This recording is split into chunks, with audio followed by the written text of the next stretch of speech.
Thank you so much, Michelle, for your kind words. It is a real pleasure to be here tonight with so many distinguished people, Mr. Secretary-General, ambassadors, but especially with so many distinguished members of the press.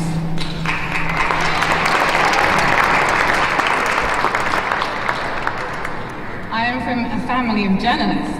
My mother is a lifelong journalist. My father-in-law is also a veteran journalist, and my husband has played one on TV. So, although it's true to say that in my personal life, I sometimes go to considerable lengths to avoid journalists, I am here tonight by choice, and it's really a pleasure to be here among so many of you. I am here tonight to honor you, the journalists being recognized for groundbreaking reporting this year. It feels like an important, even essential time to honor responsible journalism. Journalism that takes time, tenacity, a commitment to finding reliable sources, digging deep and checking things over and over again, even if it means allowing another story to come up before yours. We need good journalists more than ever at a time when we are deluged with information from different platforms and when the accuracy of news is constantly being questioned for political purposes. So often we are paralyzed and unable to debate how to respond to international crises because we can't even agree on basic facts. How can you discuss what to do about rising sea levels with someone who doesn't believe they're rising because they think climate change is a hoax? You won't get far debating immigration with someone who has bought into propaganda that refugees and Muslims pose an inherent danger to society.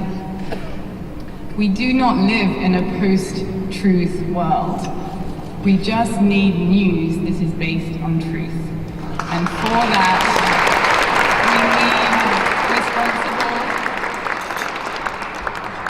we need responsible journalists who are committed to exposing it. And yet you, the press, are under attack like never before.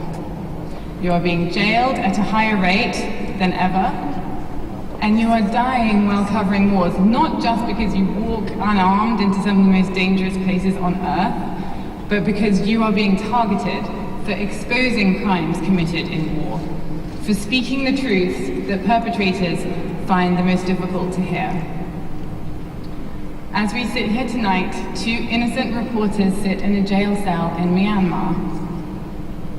Walone and Chasau were arrested a year ago while working on a Reuters story that the government did not want to see printed. A story with photos of an execution of 10 Rohingya men in Rakhine State, where the UN says the gravest crimes under international law are being committed.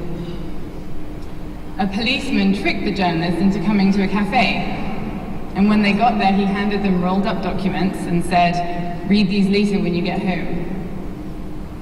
But as the journalists walked out, other officers were lying in wait to arrest them. And then comes part 2 of the plan, a show trial in which a conviction for the crime of possessing secret material was guaranteed. I am counsel to Reuters and to the 2 journalists, and at trial, something extraordinary happened. A policeman, a prosecution star witness, took to the stand and actually told the truth. He gave explosive testimony confirming that he heard a senior police chief tell subordinates to plant these documents and then stage the journalist arrest. And yet, instead of that testimony exonerating the defendants, the witness himself was charged, was himself subjected to a false conviction, and is now in prison.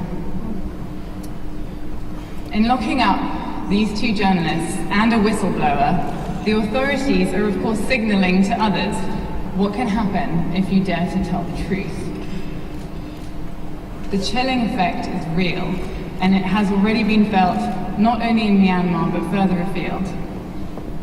And sadly, similar examples abound in autocratic regimes from North Korea to Philippines to Hungary, Turkey and Brazil.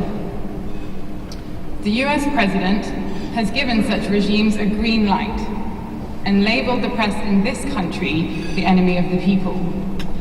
And of course, 2 months ago, a Washington Post journalist, Amal Clooney, walked into a consulate in Istanbul and was brutally tortured to death.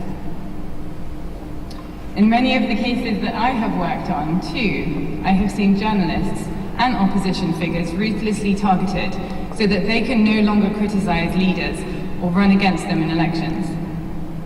And I've represented women and minorities targeted by those who seek not only to silence them, but to destroy them. In the Maldives, my client, Mohammed Nasheed, was a journalist who eventually became the leader of the opposition and then the first democratically elected president of the country. Once he was out of office, his rivals wished to keep him out, and the attempt to silence him was brazen. A false terrorism charge was followed by a trial in which 2 of the 3 judges had been witnesses for the prosecution.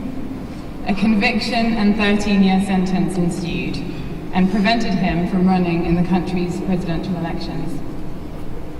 In Egypt, my client Mohammed Fahmy was the head of the Al Jazeera bureau in Cairo, arrested alongside all the other journalists from that station in a single day.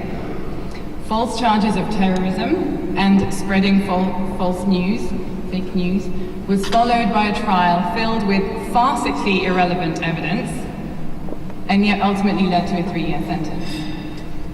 In Azerbaijan, I defended a young female investigative reporter, Khadija Ismailova. She uncovered evidence of corruption by President Aliyev and his family. So the authorities first tried to intimidate her by placing a camera in her bedroom and threatening to publish the content online. When that did not silence her, they pursued 5 bogus cases against her, and ultimately that led to a 7-year sentence of imprisonment. Further afield, in Iraq, my client Nadia Murad and her community, the Yazidis, faced extermination. Nadia lost most of her family in one day when ISIS encircled her village to target this non-Muslim group. Nadia was kidnapped and taken into ISIS captivity, where she was bought, sold, and gifted between fighters. She endured rapes, gang rapes, brutal beatings and burnings, all against the background of a constant refrain that ISIS would wipe her people from the face of the earth. As we mark this week 70 years since the Universal Declaration of Human Rights was adopted, we can only conclude that we are far from achieving its goal of ensuring human rights for all. Yet we have come a long way, and I am optimistic. I'm optimistic when I see that Mohammed Nasheed is no longer in a prison cell where I first met him in the Maldives. After we secured asylum for him in the UK, he helped his party campaign in the country's recent elections, and last month they won, restoring that country to a path that respects human rights.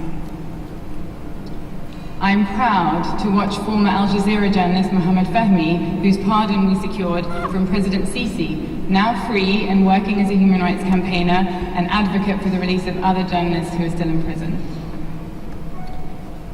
I felt hope for Azerbaijan when Khadija prevailed in her case and is now back at work reporting on corruption and other abuses in her country. These are all examples of individuals facing the full force of the state who refused to be silenced in order that they could have a voice for others. But most inspiring of all is Nadia. Nadia became the first Yazidi woman to speak publicly about what happened to her, and thousands of other women and girls. Instead of allowing ISIS to silence her, she has spent every day telling the world what happened and shaming them to do something. She has implored leaders to either give Yazidis safe refuge or help make her homeland safe enough for their return. She has challenged heads of state in the Arab world to promote more moderate Islam. And she and I have lobbied governments and the United Nations with one message. ISIS must be prosecuted because survivors deserve justice.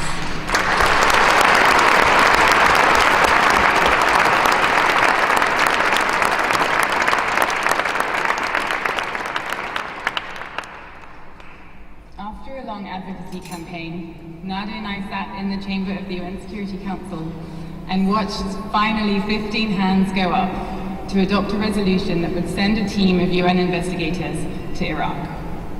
And last Friday, we filed a case on behalf of Yazidi women against the French multinational company Lafarge, which has been charged with complicity in crimes against humanity committed by ISIS.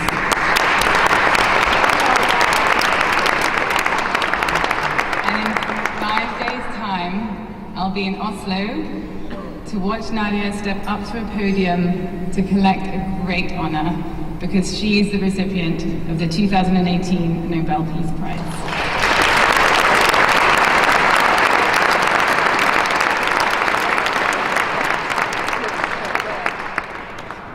Nadia has come a long way from her village in Iraq, and thanks to her courage and her voice, justice for her community is finally within reach. But this progress would not be possible without you, the people in this room. Many of you here have written about Nadia. The investigation against the company Lafarge in France was actually triggered by investigative reporting by a local Syrian network and by a journalist for France 24, which I know is represented here tonight.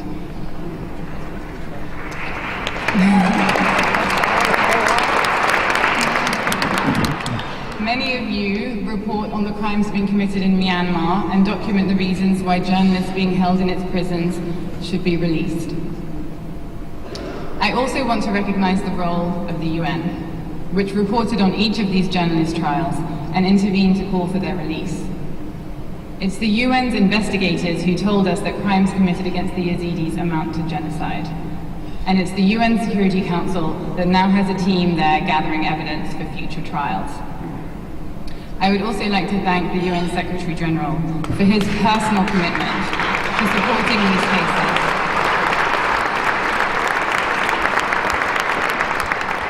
Including his personal calls for the release of Walloon and Chassaou. Thank you.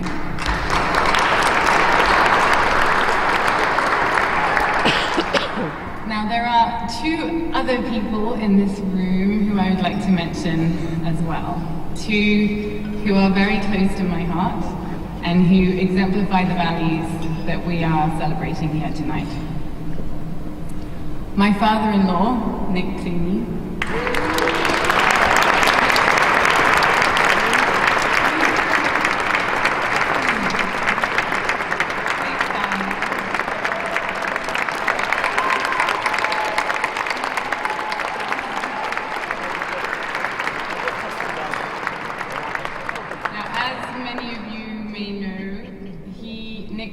is a veteran journalist who has spent his career challenging authority and orthodoxy. From Cincinnati to LA to Buffalo to Salt Lake City, from television to radio to print, he has used his voice to stand up for those with less power than him and challenge those with more power than him. He has in turn raised a son, who I am very lucky to be married to, and who has spent his lifetime doing the same. One of George's movies, Good Night and Good Luck, is actually... I'm glad someone knows the next. I think it was 2 or 3. Good Night and Good Luck is actually a tribute to his father and tells the story of a heroic journalist in the McCarthy era. George wrote the script at a time when he felt disappointed that the press was not doing enough to challenge his government's lies about the war in Iraq, to highlight the importance of the fourth estate when the 3 branches of government are failing. The movie was dedicated to his father, the journalist who made him notice and made him care. So thank you.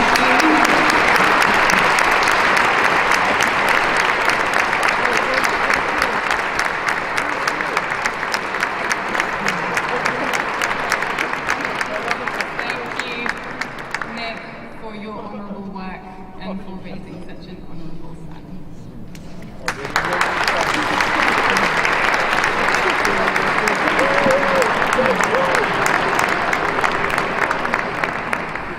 In closing, let me say a few words about the future. There is much that needs to be done to provide more protection for journalists. States should repeal criminal sanctions for laws that target speech, like sedition and blasphemy and defamation, and they should narrow the scope of other laws that can easily be used to silence critical speech. NGOs should push for the release of journalists who are subjected to politically motivated prosecutions, wherever they are and for as long as it takes. This is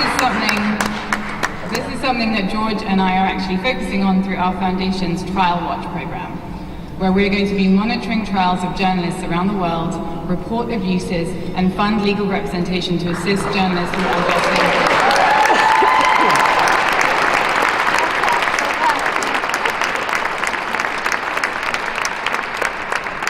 And the UN, for its part,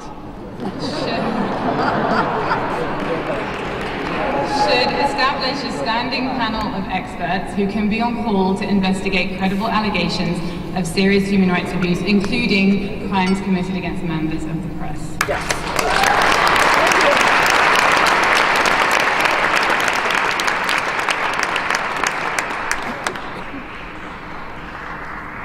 In the last story that Jamal Khashoggi wrote in the Washington Post, published after his death, he lamented the fact that the vast majority of countries in the Arab world lack a free press, and that as a consequence, millions of Arabs are either uninformed or misinformed. He spoke of a colleague who was serving an unwarranted prison sentence for criticizing the Saudi establishment, and he bemoaned the fact that the Egyptian government's censorship of an independent newspaper, quote, did not enrage or provoke a reaction from colleagues. His grim conclusion was that, in his words, these actions no longer carry the consequence of a backlash from the international community. Instead, these actions may trigger condemnation, followed by silence. Of course, the question now is whether his words hold true in the face of his own brutal killing. Will there just be condemnation, followed by silence? To honor his memory and to build a safer future for all journalists, we must make sure we prove him wrong. Thank you so much for your attention.